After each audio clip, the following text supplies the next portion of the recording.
અને હું પણ ચર્ચિત થયો છું. તો પહેલા તમારું નામ અને સરનામું આપો, પછી પાણી પાડું. તો તમે શું કારણ જણાવશો મને? મારા જૂનાગઢના રાજા રાજ શંગારના દુશ્મન ઘણા છે. તેમાં પણ પાટણનો રાજા સિદ્ધાર્થ સોલંકી તો ખાસ દુશ્મનાવટ માંડી છે. તે માટે હા, હું રામનગરનો દીકરો અને ગુજરાતનો કાળ અને જૂનાગઢનો રાજા. હું રામનગરનો એ આકાશ જૂનાગઢનો ધણી રામનગરનો હું દીકરો સિદ્ધાર્થ સોલંકીનો કાળ અને રાજ શંગાર માલમાં.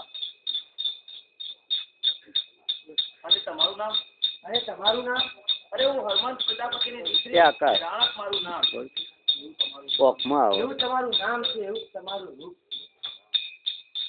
રાણક રાણક બે વખત બોલવાનું. અરે રાણક રાણા રાણા લેજો રાજાજી, નજર ન લગાડતા. અમે રહ્યા પ્રજાપતિ અને તમે રહ્યા જૂનાગઢના. અરે રાણક, તમે જોયું ત્યાંથી મારું મન, મારું દિલ હજારો સમુદ્ર થઈ ગયું.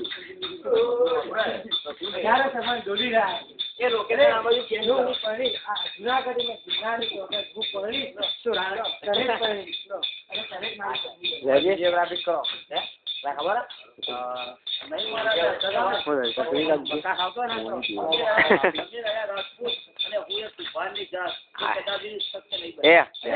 તારા અંદર રજપૂતાનું અને તું જ તમારા દરબારમાં તું અને તું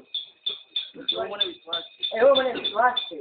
તો સાંભળો મારા રાજ, દાદા સોમનાથની સાક્ષી ઘરવા ગિરનારની હાજરીમાં હું તન મન ધનથી રાજ શંગારને મળ્યું. અરે રાણક, હું એ કામ માટે આવ્યો છે, ભૂલી ગયો. હા, મને સમાચાર આવ્યા હતા કે સિદ્ધરાજ જયસિંહના ગુપ્તચરો અહીંયા આજુબાજુ ફરી રહ્યા છે. તો હું જાઉં.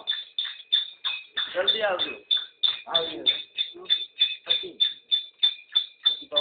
હવે કુંભાર આવશે, હવે બારોટ આવશે.